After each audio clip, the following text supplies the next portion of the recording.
Shalom, sahabat terkasih di dalam Yesus Kristus Tuhan kita.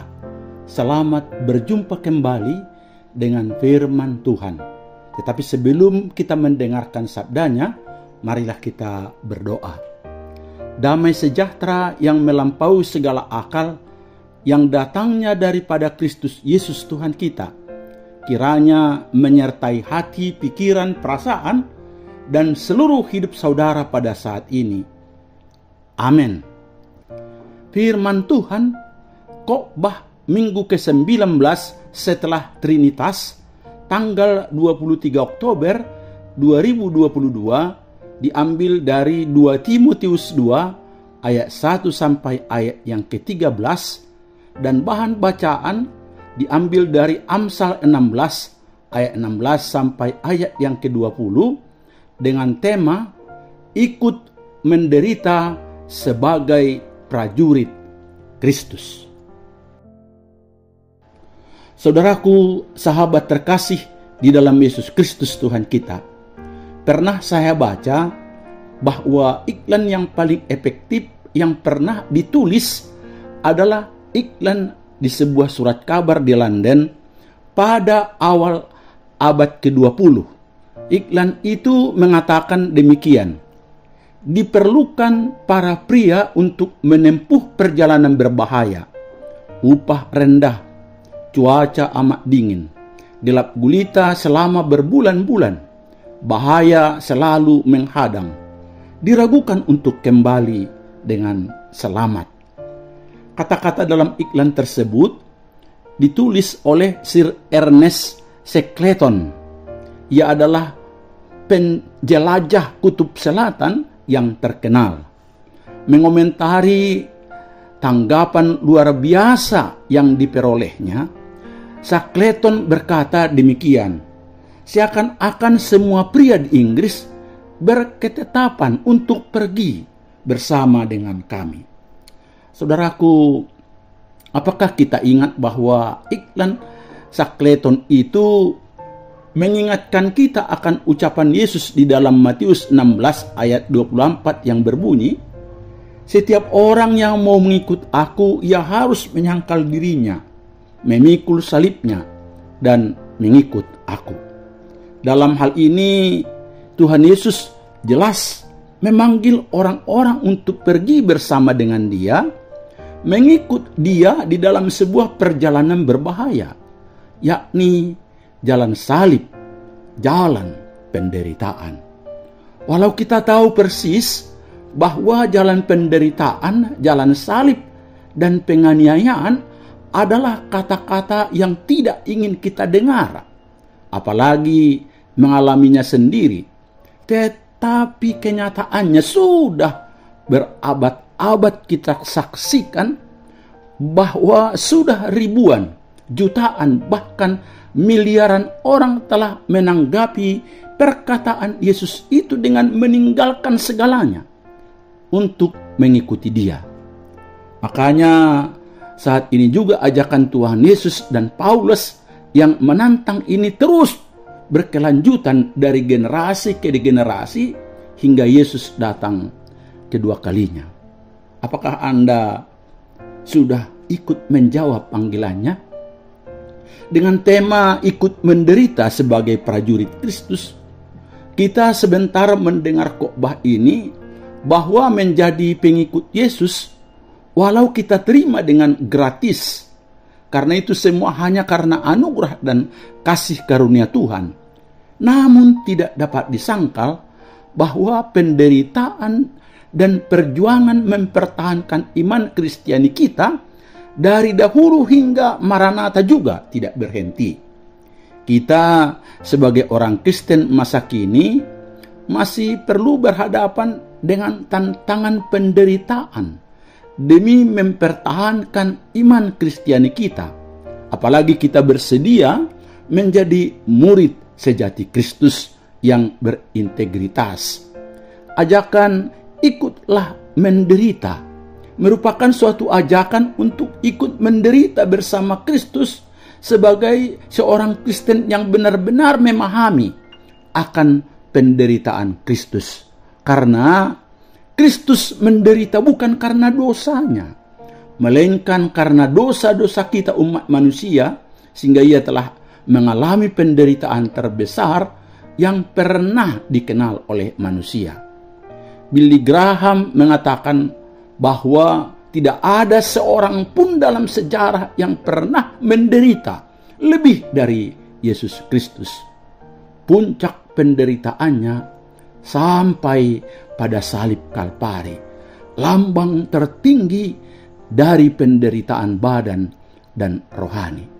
Melalui konteks ini jugalah Paulus mengajak kita untuk ikut memahami dan bahkan menderita sebagai seorang prajurit Kristus dengan mempertahankan iman, kesaksian, integritas kita sebagai pengikut dan murid Yesus, bahkan sebagai pelayannya.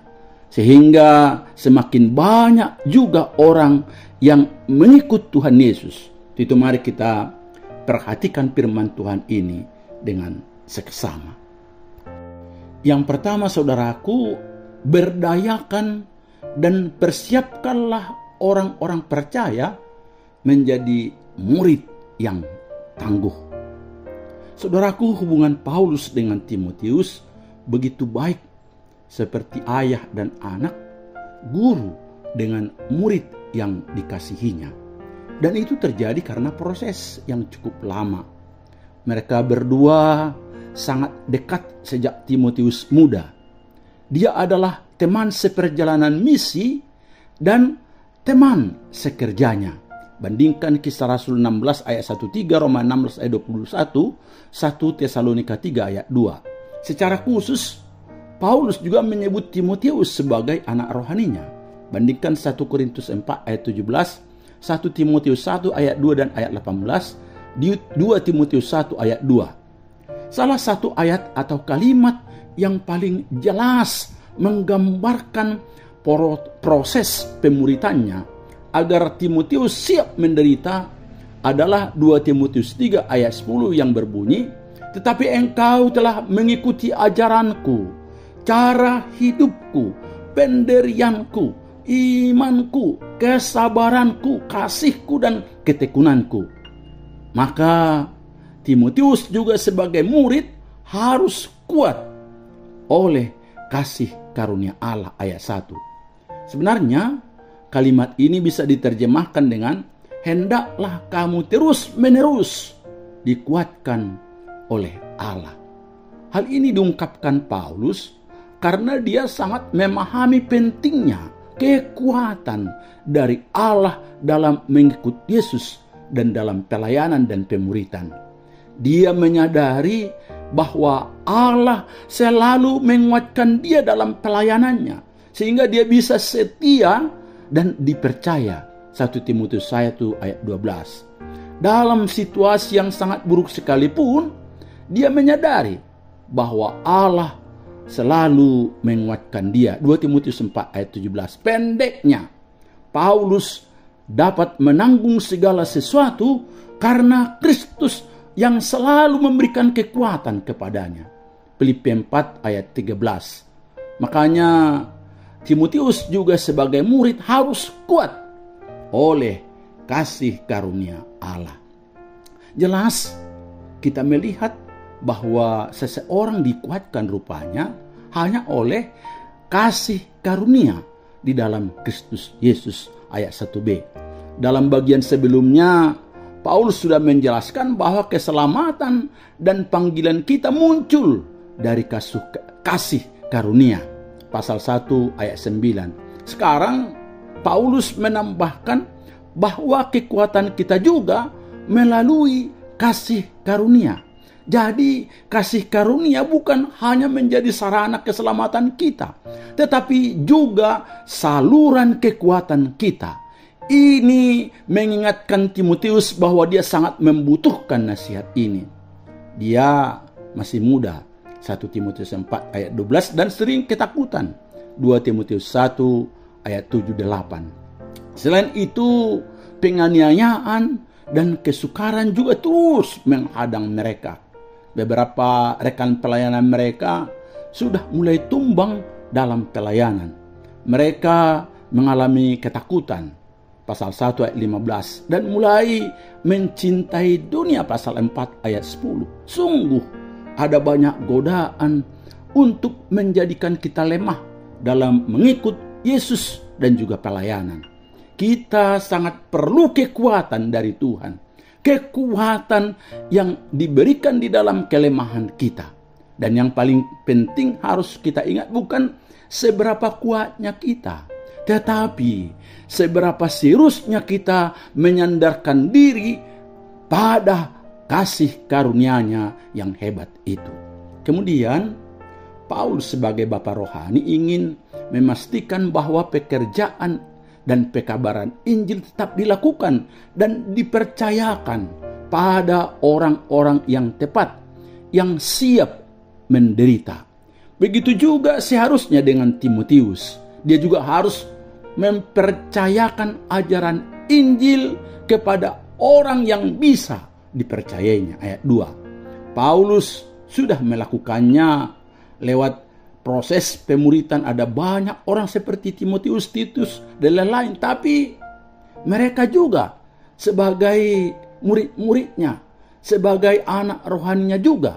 Kita juga sebenarnya, gereja juga harus menyadari bahwa salah satu cara yang paling efektif untuk memastikan keberlangsungan dan pengikut Kristus yang berdedikasi, siap menderita adalah apa? Pemuritan.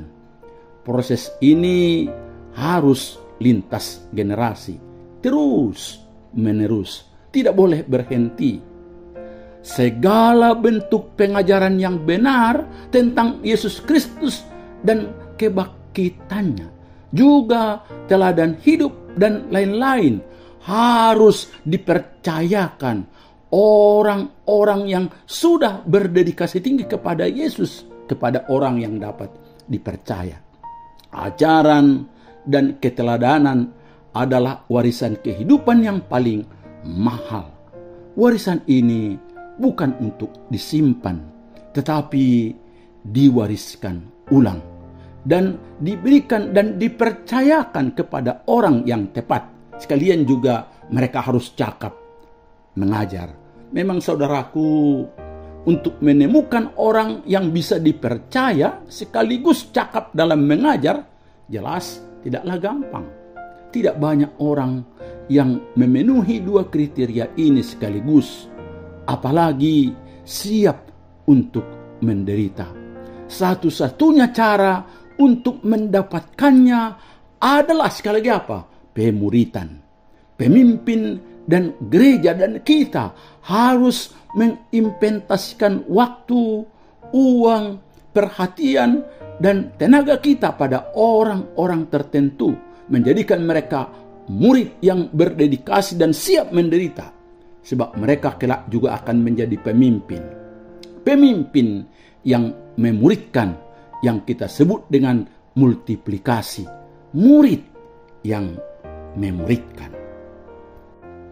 Yang kedua, saudaraku, ada 3 gambaran tentang bagaimana menjadi kuat dalam penderitaan. Yang pertama, sebagai seorang prajurit Kristus, ayat 3 dan 4. Sangat mengesankan di sini, karena sekarang Paulus menggambarkan bahwa kita bukan hanya sekedar pengikut Kristus, tetapi sebagai prajurit Kristus. Dan sebagai seorang prajurit Kristus, kita harus selalu siap untuk berjuang, menderita dan patuh kepada komandan kita, yaitu Tuhan Yesus. Kita harus sadar bahwa hidup di dunia ini ibarat berada di medan perang. Kita harus terus berjuang, mempertahankan iman, memuridkan, dan berperang melawan kuasa-kuasa kegelapan atau iblis. Oleh karena itu, kenakanlah seluruh perlengkapan senjata Allah supaya kamu dapat bertahan melawan tipu muslihat iblis. Efesus 6 ayat 11. Yang kedua, sebagai olahragawan, ayat 5. Seorang olahragawan yang bertanding diharapkan tentu untuk apa? Memperoleh mahkota.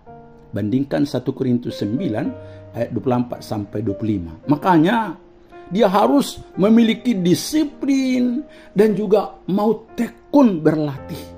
Dan pada saat bertanding, dia harus taat kepada apa? Peraturan yang diberlakukan agar jangan didiskualifikasi. Begitu juga di dalam kekristenan. Kita harus patuh kepada aturan kerajaan Allah, yaitu firman Tuhan. Selain itu, kita harus terus mendisiplinkan diri untuk tetap fokus kepada tujuan akhir. Paulus berkata, aku telah mengakhiri pertandingan yang baik, aku telah mencapai garis akhir, dan aku telah memelihara iman. Sekarang telah tersedia bagiku mahkota kebenaran yang akan dikaruniakan kepadaku oleh Tuhan. 2 Timotius 4 ayat 7 dan ayat 8. Mahkota kemuliaan adalah hasil perjuangan yang akan kita terima saat pertandingan kita juga selesai. Yang ketiga, saudaraku, sebagai seorang petani, ayat 6. Sebagai petani, kita harus bekerja keras dan tidak ada kata lelah. Sebab hanya petani yang bekerja keraslah yang mendapat bagian dari hasil panennya, bukan petani yang malas. Di dalam Amsalnya Salomo menulis, pada musim dingin si pemalas tidak membajak. Jikalau ia mencari pada musim menuai, maka tidak ada apa-apa. Amsal 20 ayat 4. Seperti kita ketahui juga, seorang petani harus sabar menunggu hingga musim panen tiba sebelum menikmati hasil jerih payahnya. Jadi tidak dalam semalam benih itu bisa dipanen. Itu kita juga harus belajar dengan tekun dan bekerja keras menabur benih firman Tuhan, sabar memeliharanya dengan baik. Sebab orang-orang yang menabur dengan mencucurkan air mata akan menuai dengan bersorak-sorak. Mazmur 126 ayat yang ke-25. Yang ketiga, saudaraku, teladan untuk menderita sembari melipat gandakan murid Kristus. Saudaraku, dalam mengikut Yesus dalam penderitaannya, apalagi terus berjuang melayani dan melipat gandakan murid-muridnya, kita tidak hanya diberi teori, melainkan juga hikmat dan pengertian yang kita butuhkan agar mampu menghadapinya, ayat 7.